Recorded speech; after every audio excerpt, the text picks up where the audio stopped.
Hello everybody, welcome to this week's Dissecting Design. After weeks of playing brutally violent games where we're killing monsters and beating up criminals and all that crazy stuff, this week we're going to dial it down and take a look at a past game. We are playing The Logical Journey of the Zoombinis, or the modern remake of it that was kickstarted a few years ago, simply titled Zoombinis. And while this may not be a complex game or going to be a very long dissecting design, this is still a really great game to look at because it is one of the best edutainment games I have ever played, and it's also a really good example of achievement or reward design.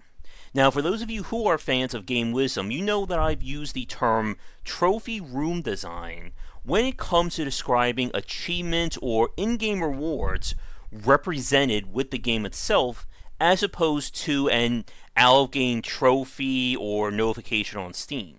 And The Logical Journey of the Zoombinis was, I think, the first game ever that had that kind of design, or at least the first one that I've played. And we're going to go through the game, or at least parts of it here. So what you're looking at right now is the first screen. I just went through the intro, which you can't skip. But the general gameplay of Zoombinis is that it's built on the logic-based puzzles, as you try and guide this funky race of Zoombinis to their chosen land. And you can build them yourself, or you can let the game randomly do it. And there is actually, in a crazy sense for an entertainment game, you can min and max in this game. Because there are certain puzzles that are based on how the Zoombinis look. So you can just set everyone to have like the same hair type or the same structure, and kind of just cheese the game that way. It's kind of weird like that. But, here are our Zoombinis right here. We can either send them onto the ship or put them right back.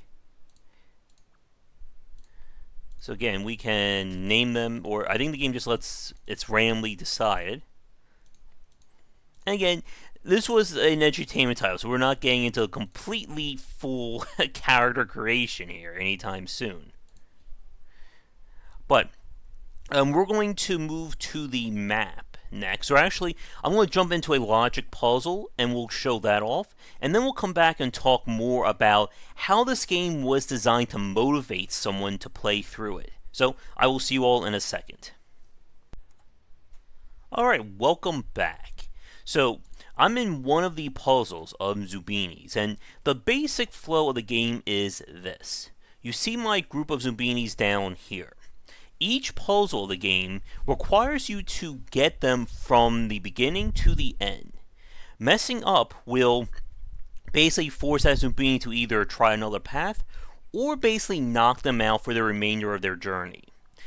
The goal of the game is to fill their new town with as many Zoombinis as you can. And each puzzle was explicitly designed to test a specific kind of logic. Some of them are pattern-based, some of them are memory-based, and if I had the manual, which I have somewhere around here, it actually said in the manual what kind of lesson plan each level of the Zoombinis was designed around. But this was one of the first games to really go with the whole logic puzzle theme that we would see in later games such as the Talos Principle, the Witness, and of course the Professor Layton series. So with this one, the idea is these guards are going to only allow specific Zoombinis through. And it's up to you to figure out what those patterns are. So let's try this. Alright, so we look there, he did not like this kind of Zoombini. Now what that could mean though, could mean anything. Could be the hair, could be the glasses, could even be the kinds of feet. So I'm going to try, let's move him over here. Go, man, go. Yes. So he's through.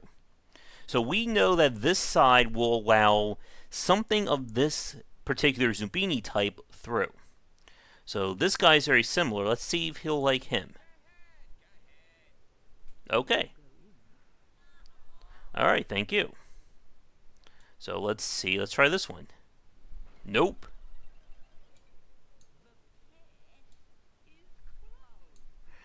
Alright, so we know he doesn't like that.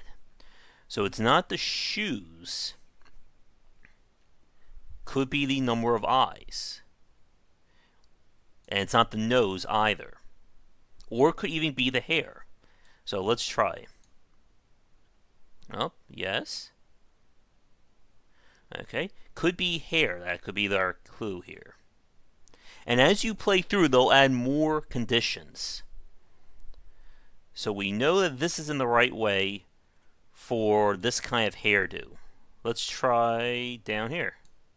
Yes, but no. Alright, so we move him up here. And they're, of course, talking. Let's see. Nope.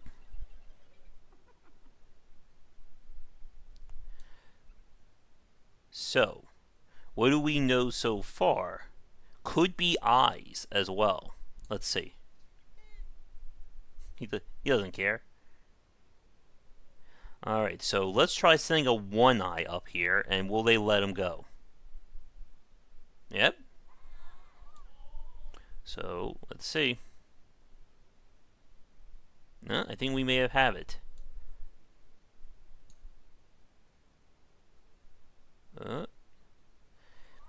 Now, if you mess up enough times, the level basically ends. And any Zoombinis that aren't in one of these 4 spots will be sent back to their town or the original area to restart the journey at some point. So let's see. Will they let... Good. Go. So I think we found the pattern here. And each time you play, it will be different. So you can't exactly cheat this part by just repeating what you knew from your first time playing.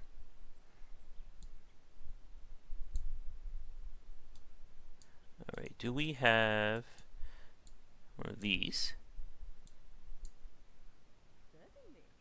Alright. So now the problem is, I don't know which one for these guys. Let's see. Yes. Oh. Good. And that's the puzzle. And again, if you fail it, there is no, long-term penalty for it. But what we'll talk about in, I believe, our next part is why you want to go for perfection. So I will see you all when we get there. As a quick tangent for Zoombinis, I just wanted to show this puzzle just for a few seconds. So I remember this one being one of my favorites as a child. This is one when you have to create a pizza for the trolls here, or whatever they are, in order to let them pass. And it's all about figuring out what pattern or what kind of food they want. Will you like that?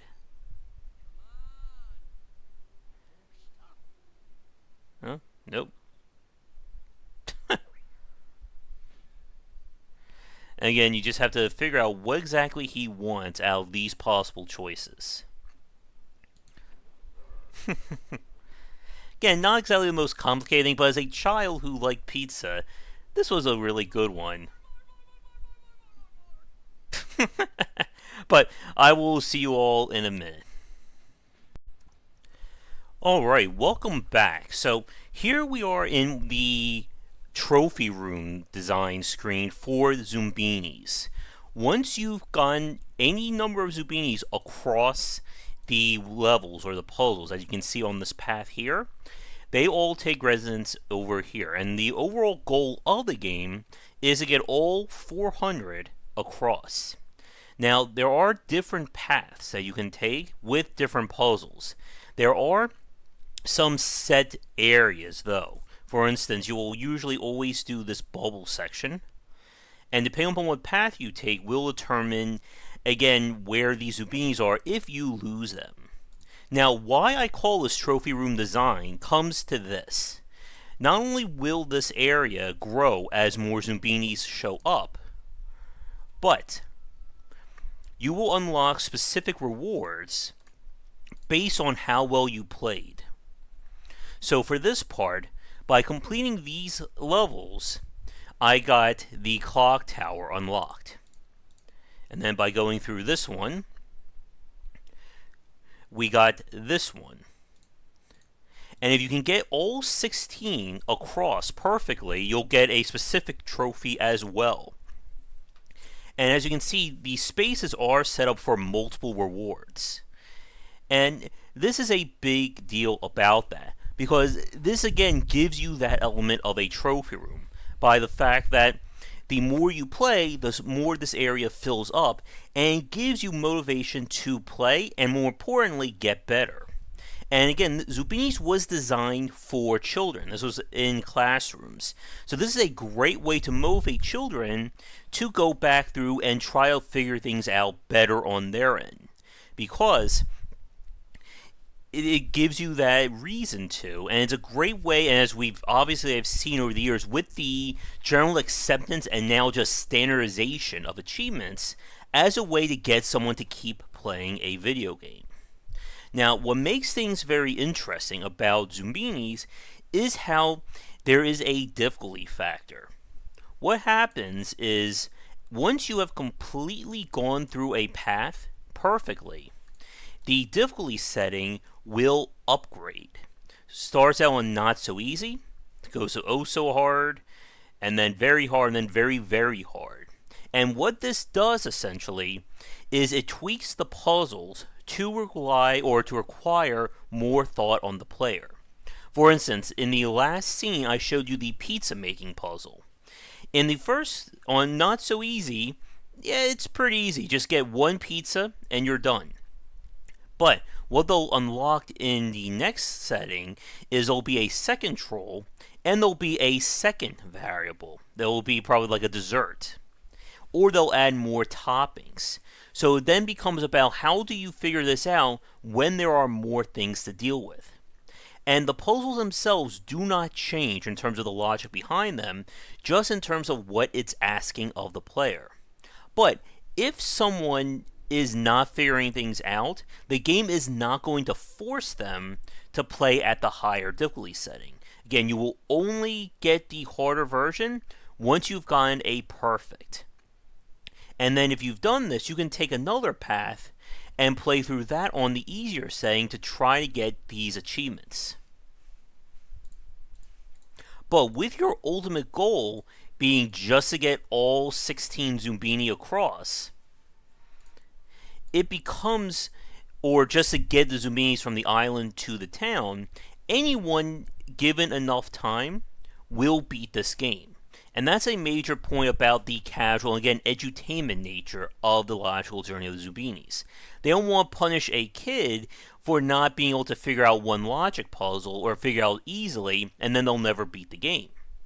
But as you can see, using the trophy room design and the various difficulty settings, there is, I wouldn't say there's a bite to this game, but there is certainly a reward and motivation to learn and get better at it. But at the same time, while you're learning how to play the game, you're building your own understanding of logic-based puzzles. And that is a really good example, not just of edutainment design, but again, of achievement design, and even we could consider difficulty scaling as well. Because again, someone who's trying to learn this game will only be able to play the game at their chosen difficulty level. Now, with that said, though, if you already know how everything works, and as you can see, there's the full tier right here of all the puzzles you're going to do. And you can practice on the different settings. In fact, just to show this off, I'm going to choose our pizza puzzle again. And as you can see, things have gotten a lot more complicated. You now have 3 different trolls. They're going to keep talking.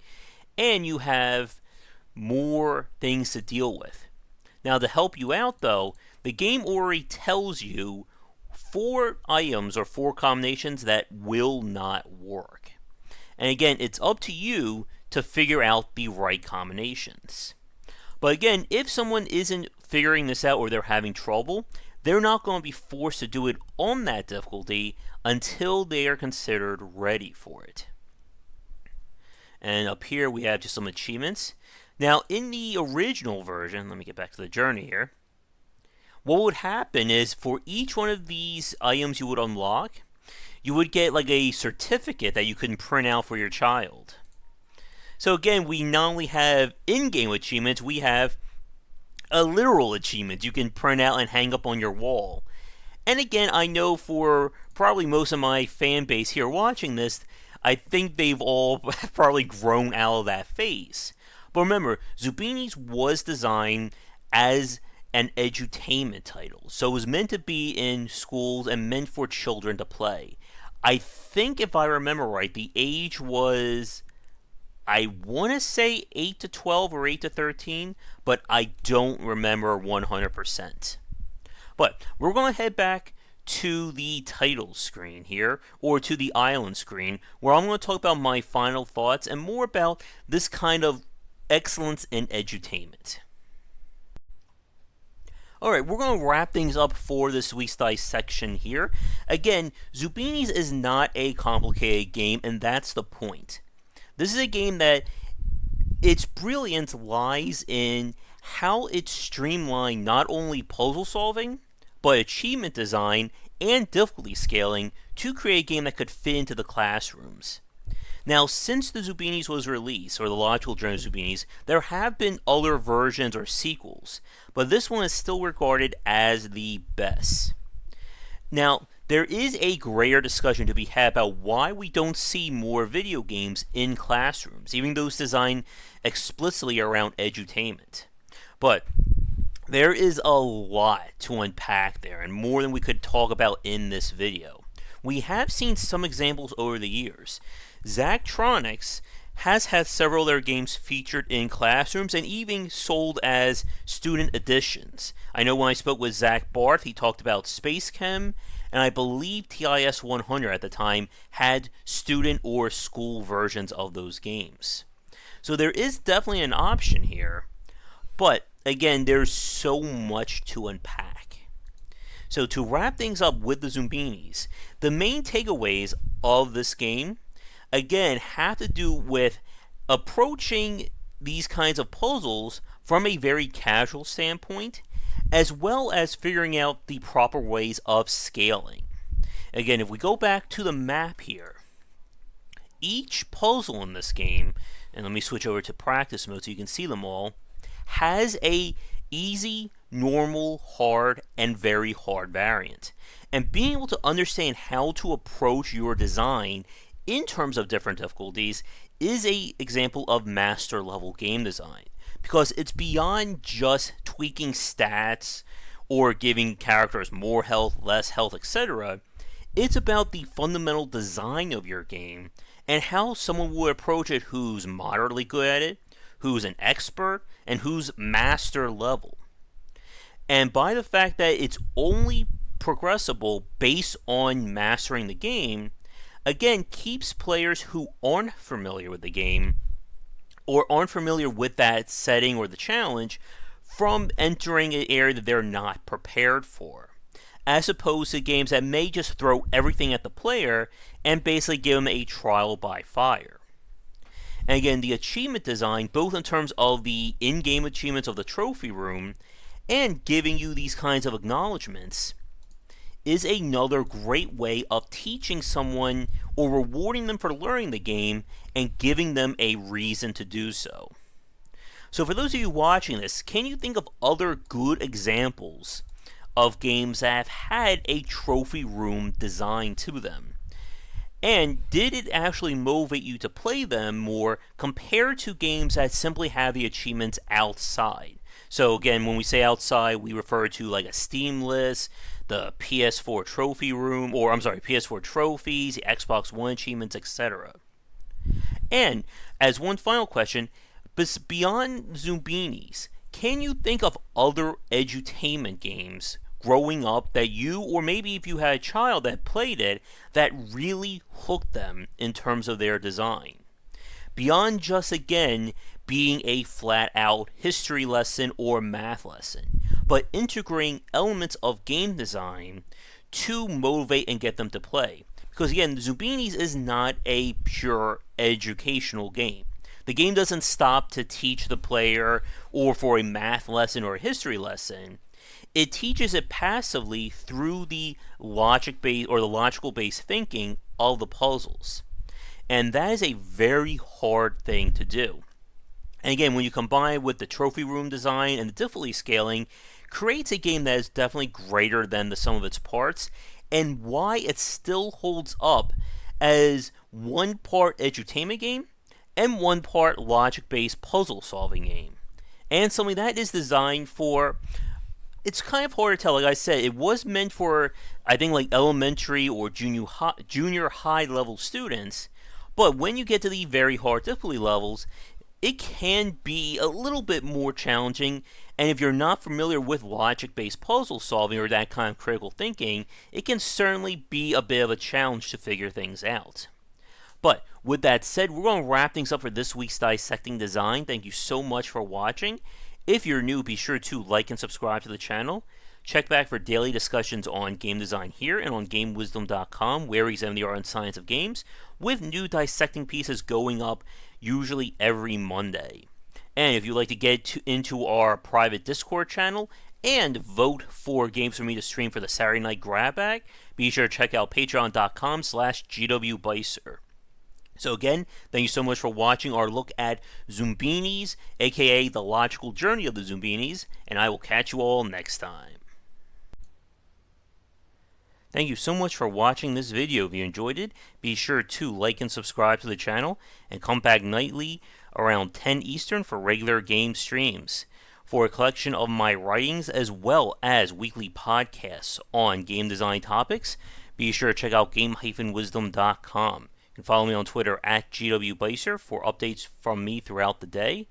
And be sure to check out our Patreon campaign. You can find us on Patreon under GWBicer for ways to not only support Game Wisdom, but you can get access to our Discord channel where we'll talk game design topics, as well as allow you to vote for our Saturday Night Grab Bag stream. Once again, thank you so much for watching, and I hope you enjoy the next video here on the Game Wisdom YouTube channel.